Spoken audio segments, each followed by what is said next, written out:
What's up, family? This is your man, not your boy, Go Black to Africa. I want to share this video with you all of this Jewish teacher who is really concerned about the Hebrew Israelites and the movement that he will speak of. Check this video out and I'll be back.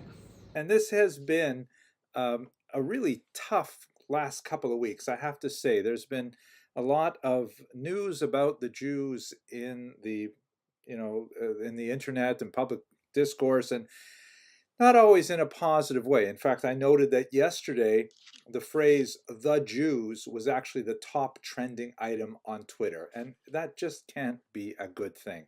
And unfortunately, we live in a time right now, right now, like today, where these issues are of exaggerated importance and often in a very deleterious manner. Many of us have been concerned by the apparent rise of the Hebrew Israelite movement, which is a movement that has connections to Judaism, although at the same time also to Christianity. And normally, this would not present any kind of challenge to the Jewish community. They are not the first, and I certainly think they are not the last group of people who believe that they are of Jewish extraction, and there may in fact be some merit to that.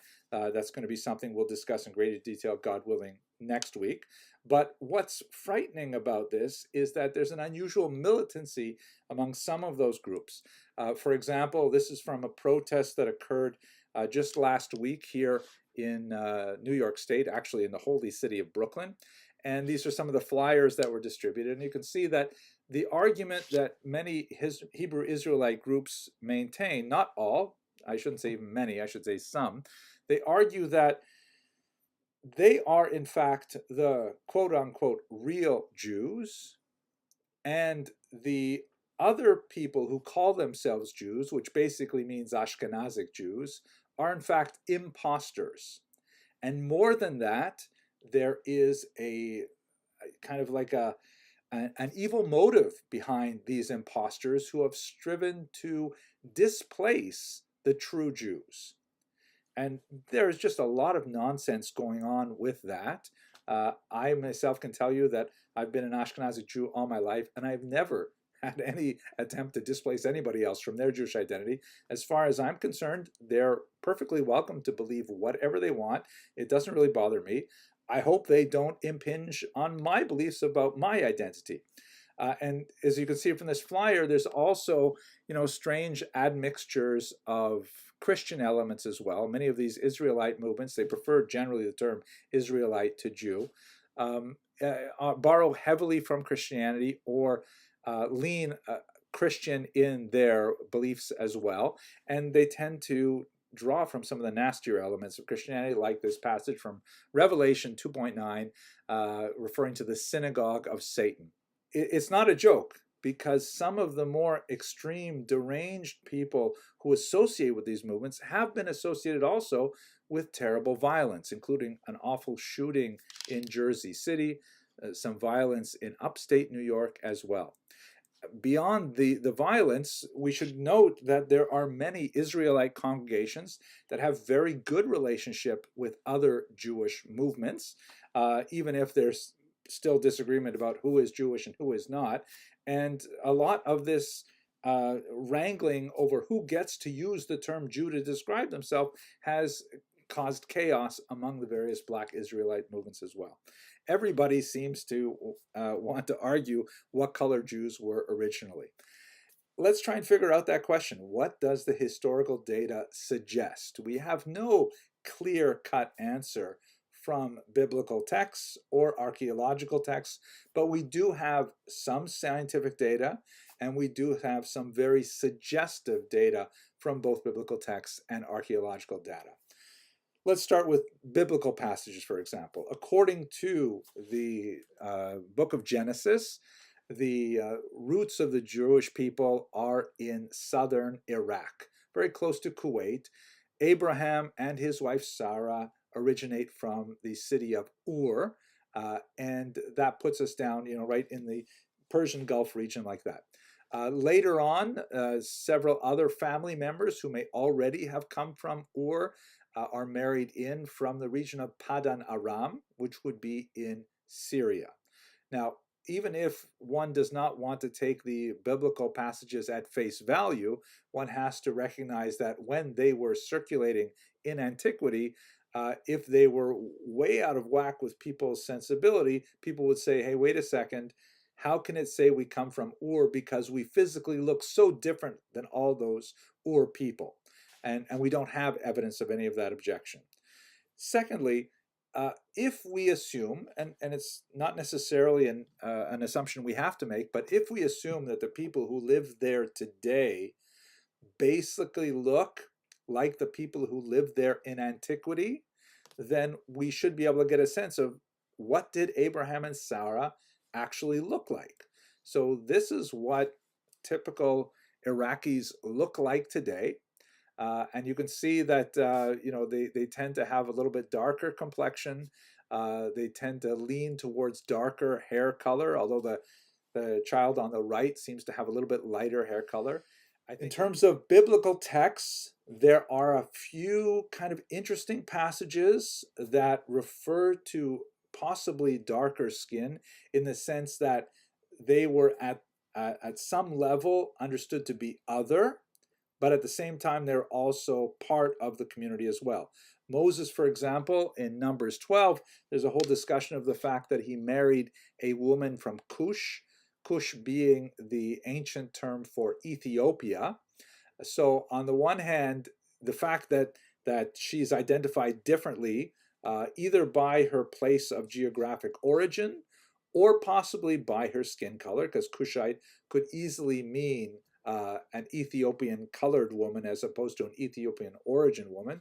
But at the same time, she's Moses's wife. I mean, you can't get much more into Jewish royalty than marrying Moses. So even though she is identified as somewhat other, she is also intrinsically the same. And you also have this passage in Song of Songs, which is a highly allegorical representation of the communication between God and the Jewish people. That's how it's understood in the rabbinic tradition. And this passage here, the figure representing the Jewish people says, Shechora ani v'na'ava, which is translated, I am black, but comely, or but beautiful. That vav, v'na'ava, and comely, or but comely, could be translated as an and or a but the context here implies that it is a but, meaning I am different, I am black, but nevertheless I am beautiful. And most importantly, this is a metaphor referring to the entire Jewish people. So it's hard to be any more inside than that, despite the difference in skin color.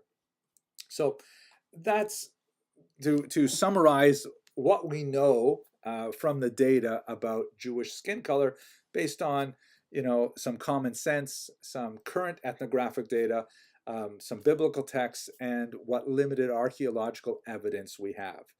So the next big question is, okay, how did Ashkenazim specifically become white eligible? And I want to emphasize here this point that you could simply say become white, but that's not at all accurate, because whiteness is, as social scientists have demonstrated in so many ways, a social construct, and people are accepted or not accepted as white, which means essentially being within the higher status of society, based on a whole host of factors, of which complexion is only one of them. And quite often there is kind of like a spectrum of skin colors that can still, as they say, pass. For Jews, whiteness was really not extended to them as people. When I say Jews, I mean Ashkenazic Jews here in America, really until the 1940s. Let's get to the more simple question. Okay, we know a little bit about how Jews became white eligible and how they were considered white in American society in particular, but how did they get this specific skin tone? I mean, how did you take a picture and it looks sort of like this? An article, scientific article, it's preprint, it's going to be appearing in a very prestigious scientific journal, that is based on a study of graves that were uncovered in Erfurt, Germany. Here is a photograph of the site where the graves were uncovered, just outside the old city wall. You can see in the top picture, there's a big kind of like granary there, and on the right, there's the old city wall. And immediately below the granary, they found these graves.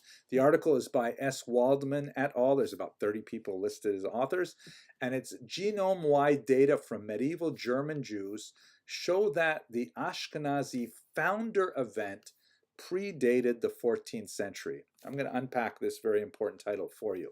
But basically what they did was, here is a rare moment where you have an opportunity to study the DNA of individuals at a specific moment in time, and look at the unfolding of the genetic history of a people. Basically, they were able to date the founder event. I'll explain what that means. And it has huge implications for our question of Jews and color. So have a look at this diagram here, which shows a genetic bottleneck. The bottom end is earlier in time, and the top end is contemporary period. So here at the bottom, you've got Jews in ancient Israel, right? Jews living in the land of Israel for millennia. And then they have and at the very top, this is modern Ashkenazi Jews. Me, and I assume a lot of people on this call. In the ancient period, you've got lots of people mixing in with the small original Jewish community that's associated with Abraham.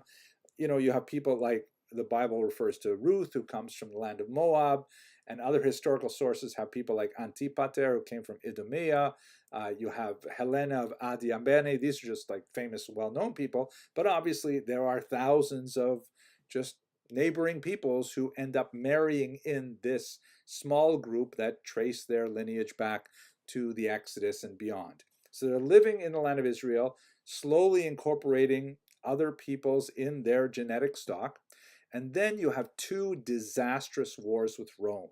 The Great War of 66 through 74, which resulted in the destruction of the temple, and a massive number of Jewish slaves shipped off to Rome. Josephus, who was our primary source for this period, he often exaggerates numbers, but many historians think he's probably pretty accurate in this period. He writes about 97,000 Jews being shipped off into slavery. And then 60 years later, you have another revolt, the Bar Kokhba rebellion, and in 135, the land is once again denuded of people, particularly in Judea itself, and Jews are shipped off to Rome for the slave markets, or also in Asia Minor and other places. So you've got now a big population of Jews living in Rome. And by the way, there was a population of Jews living in Rome that predated the war. There's references to it in a lot of the rabbinic literature that goes back well into the 1st century before the Common Era, even some scattered references for the 2nd century before the Common Era, when Judah Maccabee first made a pact with the Romans. What do you think? Let me say this right here.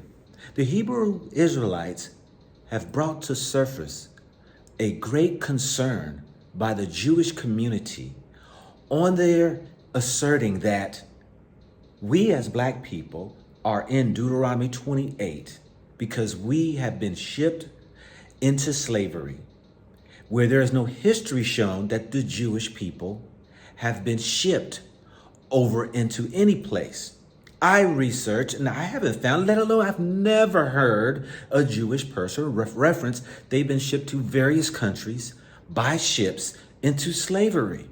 But this was a motive of him to put in this video that he knows that will be around for years for those curious people to hear of why white people, that was his title, became Jews, or how did the Jewish people become white? When all the while, it's really about inserting this information unfounded information that the Britannica states there is no historical data showing that the Jews were slaves in Rome to build the Colosseums, let alone being shipped.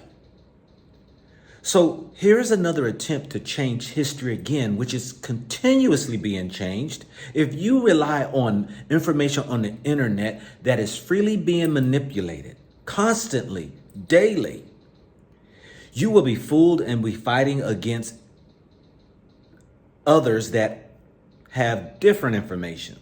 I say that if you didn't got the voice to speak to you, to hear in the spirit, you might be at a disadvantage.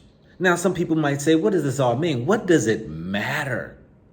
Well, for those who are in the biblical studies or those who might be of a Christian faith, a Hebrew Israelite faith, what have you, this DNA, this genealogy is what Christ said he only came back for, to teach and minister to a people. Nobody else. This is what Christ said to the woman who was trying to get her daughter healed, that it is not good to give fruit to dogs. This woman was a Canaanite who comes from the lineage of Ham. The Hebrew Israelites say they come from Shem, which then also birthed Jacob or Jacob, who gave the 12 tribes of Israel. When you look at Matthew's 1, you see the genealogy of Jesus going all the way back to being the son of David or of the Abraham faith. So in saying that, this is their argument. And biblically, they have a leg to stand on. But it's the Jewish teachers who are continually changing up the game. This is your man, not your boy. Go black to Africa. Think about it, think about it, think about it, think about it, think about it.